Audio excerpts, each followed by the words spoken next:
महाराष्ट्र शासन संचालित जिला उद्योग केंद्र चंद्रपुर द्वारा सुशिक्षित बेरोजगार युवाओं को मुख्यमंत्री रोजगार निर्मित कार्यक्रम CMEGP के माध्यम से स्वरोजगार का अवसर। इस कार्यक्रम के तहत राज्य में युवाओं की रचनात्मकता को बढ़ावा और स्वयं रोजगार के लिए अनुकूल वातावरण दिया गया। इसका लाभ लेने आप महाराष्ट्र के निवासी और 18 से 45 वर्ष की आयु के होना चाहिए। अधिक जानकारी के लिए संपर्क करें जिला उद्योग केंद्र चंद्रपुर। मस्साजोग के सरपंच संतोष देशमुख हत्याकांड के बाद राज्य की राजनीति में भूचाल आ गया है। सत्तारूढ़ दल के कुछ नेताओं के साथ विपक्ष ने आरोप लगाया कि हत्या के पीछे राज्य के खाद्य और नागरिक आपूर्ति मंत्री धनंजय मुंडे के करीबी वाल्मीकि कराड का हाथ है। कुछ दिन पहले सामाजिक कार्यकर्ता अंजलि दमानिया ने धनंजय मुंडेन की आलोचना की। इसे लेकर कांग्रेस के वरिष्ठ नेता विजय वडेट्टीवार ने धनंजय मुंडेन की आलोचना की है। उन्होंने आलोचना करते हुए कहा कि धनंजय मुंडे भ्रष्टाचार में लिप्त हैं, उन्हें मंत्री पद से हटा दिया जाए तभी सरकार का सम्मान हो बचेगा। धनंजय मुंडे भ्रष्टाचार में लिप्त हैं, मुंडे को मंत्री पद से हटाने पर ही सरकार का सम्मान होगा, नहीं तो इज्जत चली जाएगी। संदेश जाएगा कि मुख्यमंत्री देवेंद्र फडणवीस, उप मुख्यमंत्री अजीत पवार और एकनाथ शिंदे की यह सरकार भ्रष्ट लोगों की सरकार है। उन्होंने मुंडेन की आलोचना करते हुए कहा कि यह कहने में कोई दिक्कत नहीं है कि सहकर्मियों की हत्या कर दी गई। सरकार एक बेशर्म पेड़ बन गई है। एक मंत्री भ्रष्टाचार करने के लिए सचिवों और आयुक्तों का स्थानांतरण करता है। इस पर पर्दा डालने के लिए मुख्यमंत्री ने तबादला कर दिया। क्या सरकार धनंजय मुंडे के दबाव पर काम कर रही है? क्या मुंडियों को किसी तरह भ्रष्टाचार करने की छूट मिली थी? ऐसा सवाल पूछते हुए उन्होंने मीडिया पर गंभीर आरोप लगाए हैं। संजय गांधी निराधार योजना के ठेकेदार आंगनबाड़ी कार्यकर्ताओं को भुगतान नहीं मिल रहा है। नेता वोट लेकर कुर्सी गर्म कर रहे हैं। संजय गांधी योजना से लाभ मिला है, नेताओं का दिमाग खराब हो गया है। प्यारी बहनों की संख्या 2.5 करोड़ हो गई है। अब इस संख्या को 25 से 3 लाख तक लाने की योजना चल रही है। फडणवीस सरकार की आलोचना करने वाले विजय वडेट्टीवार ने कहा कि सरकार का दिमाग विकृत है। आधी एका IAS अधिकाऱ्यांची बदली करण्यात आली आणि त्यानंतर आपला मर्जीचा अधिकारी घेऊन हा सगळा घोटाळा करण्यात आला। हे 100% खरं आहे। त्यावेळेस विरोधी पक्षनेता असताना त्या बदलीच्या संदर्भात आणि झालेल्या घोटाळ्याच्या संदर्भात मी पण हाऊसमध्ये आणि प्रेस कॉन्फरन्सच्या माध्यमातून हा घोटाळा मी मांडला होता, परंतु सरकार ढिम्मा आहे। त्यावेळेस काही चौकशी केली नाही। एक मंत्री स्वतःच्या मर्जीनं काम होत नाही म्हणून, भ्रष्टाचार करता येत नाही म्हणून 4-4 सचिवांच्या बदल्या करतो, 2 आयुक्तांच्या बदल्या करतो।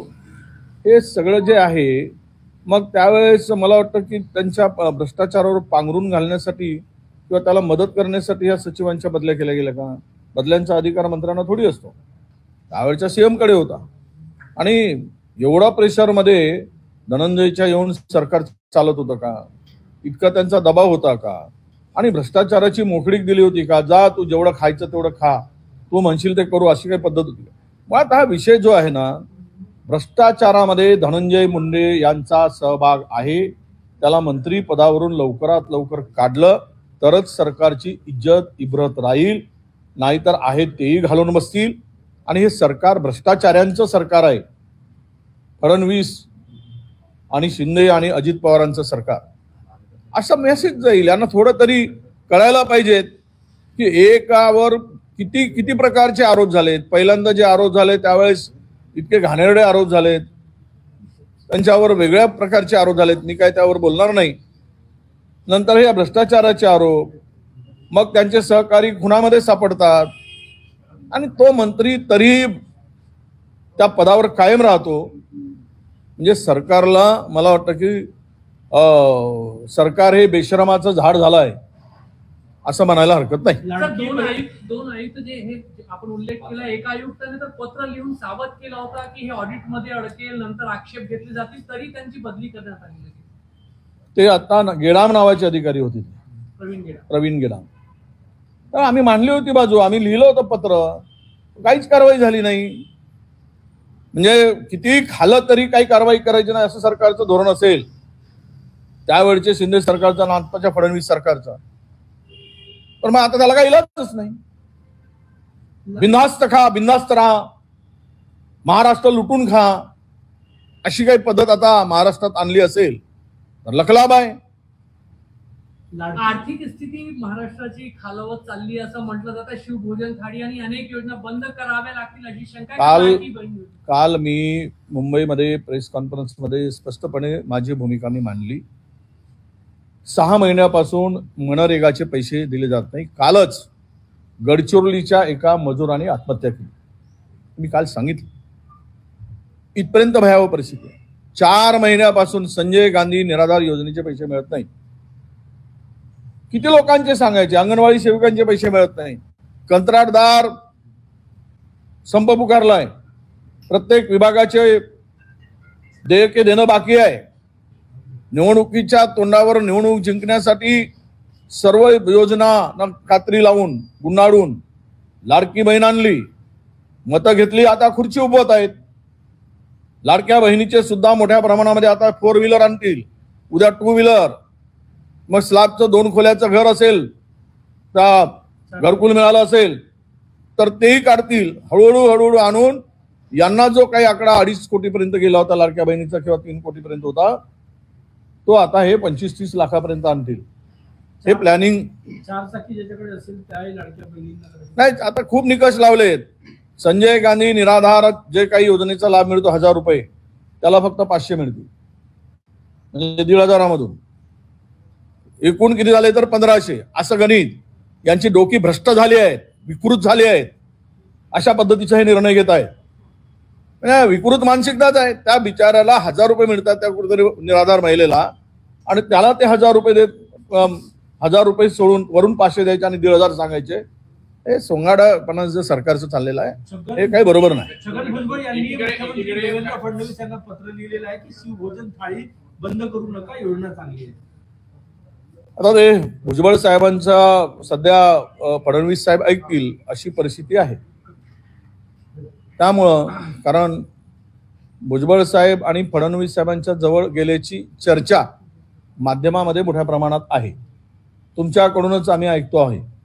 आणि त्यामुळं आताच्या स्थितीमध्ये भुजबळ साहेब हे फडणवीस साहेबांच्या किंवा भाजपच्या जवळ गेल्याचा मैत्रीपूर्ण संवाद साधताना मला दिसत आहे. हो, असं म्हणायचं आहे का तुम्हाला की भुजबळ साहेब भाजपच्या वाटेवर आहे, असं याचा अर्थ असा होतो? मी आज जाणार नाही, पण उद्या लोकांनी विचार केला कर्ज माफ होणार आहे, अशी फसवणूक सरकारने कशाला करायला पाहिजे? जाहीर सभेमध्ये छाती या बजेटमध्ये सुद्धा देऊ शकणार नाही, पैसेच नाहीत. ते बिल एवढं आहे, देणं एवढं आहे की आत्ताच्या मला माहितीप्रमाणे 2 लाख कोटी रुपयाचं देणं आहे सरकारला. आणि त्या लाडक्या बहिणींचा पुन्हा अतिरिक्त खर्च आहेच. तो देणार कुठून? मग कशाला घोषणा करताय? त्यामुळे शेतकऱ्यांचे जे हाल होत आहेत याला पूर्णतः हे सरकार जबाबदार आहे. आणि अशा परिस्थितीत 3 कोटी रुपये प्रचार आणि प्रसारासाठी लाडक्या बहिणी योजनेवर खर्च केले जातात. डिजिटल प्रचारासाठी 3 कोटीची तरतूद केली आहे. मागच्या वेळी तर 125 कोटी खर्च केले.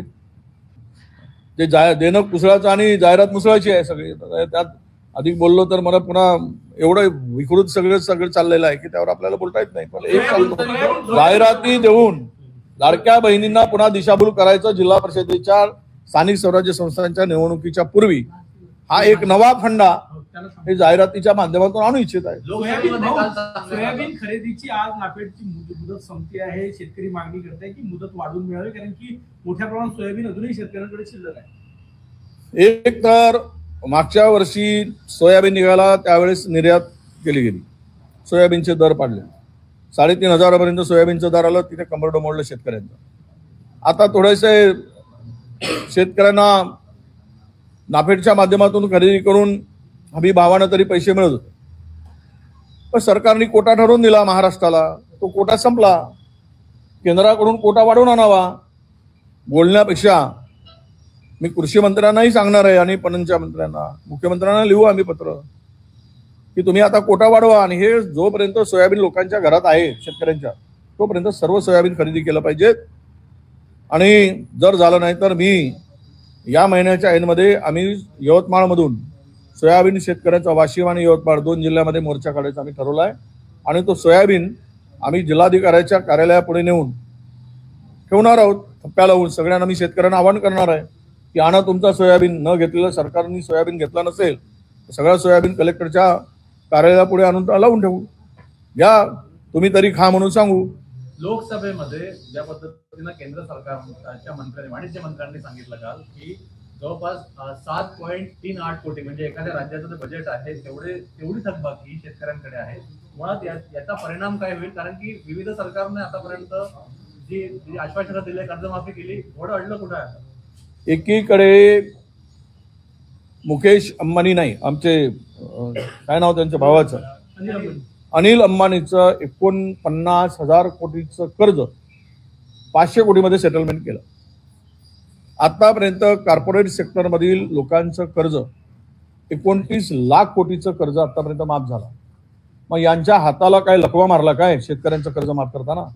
8-10 लाख कोटी रुपये द्यायसाठी शेतकऱ्यांच्या हक्काचे तुम्ही उद्योगपतींचे आणि व्यापाऱ्यांचे ज्यावेळेस एवढं कर्ज माफ करताय आणि शेतकऱ्याप्रती तुमची ही अनास्था असेल, ठीक आहे, आज चालती आहे, पण उद्या तुमची पण शेतकऱ्यांनी जर ठरवलं आणि उद्या ठरवणारच ज्या पद्धतीनं शेतकऱ्यांचे हाल तुम्ही करताय, शेतकऱ्यांची लूट करताय आणि ज्या पद्धतीनं शेतकऱ्याला कर्जमाफीची घोषणा करून देत नाहीत, या मैदान आहे पुढे, संपलं नाही.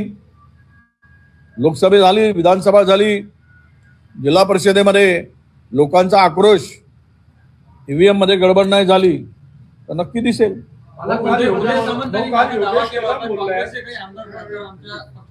ते जुनी आहे आता, जुन्या कडी आता ते वारंवार आरोप झाले की आमदार फुटणार, खासदार फुटणार, हे फुटणार, ते फुटणार, नाही तर मग अर्बन नक्षलवाद, हे शब्द ठरलेले आहेत. काहीच नाही झालं तर मग मुसलमान, ते काही नाही झालं तर मग मंदिर खोदा, मस्जिद खोदा, मंदिर काढा, हे फालतूचे धंदे या सरकारचे सुरू आहेत. त्यामुळे ह्याच्यामध्ये काही तथ्य आहे असं मला वाटत नाही. दिल्लीच्या निवडणुकी मतदान झालं काल आणि एक्झिट पोल मध्ये भाजप सत्तेत येताना दिसत आहे, आप दुसऱ्या क्रमांकावर आहात. हे बघा, आता सगळे अंदाज पाहिलेत आपण. 2020 मध्ये झालेल्या एक्झिट पोलमध्ये 2020 मध्ये झालेला फक्त एक एक्झिट पोल बरोबर होता 12 एक्झिट पोलमध्ये. त्यामुळे यावर आपण एक्झिट पोलकडे दुर्लक्ष करणं, त्यावर फार काही भरोसा ठेवण्याची गरज नाही असं माझं मत आहे. काल योगेश कदम बोलले की मुंबईमध्ये जे बांगलादेशी आहेत त्यासाठी मविया जबाबदार आहे. हे बघा, आता उद्या यांच्या घरात लेकरं झाले नाही तरी ते आम्हाला जबाबदार धरतील असं माझं मत आहे.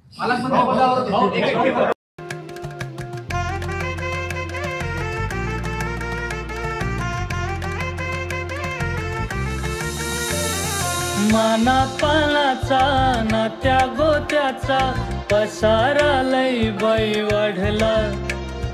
रुसवा नको ग बाई कुणाचा, मोठ्यानी उतारा काढला. लगीन घाई सुचून देई, खरेदीने पणा काढला. खरेदीला वर्षीधीने उत्साह नवा आणला. बांधला बसता बांधला, बांधला बसता बांधला, बांधला बसता बांधला, बांधला बसता बांधला.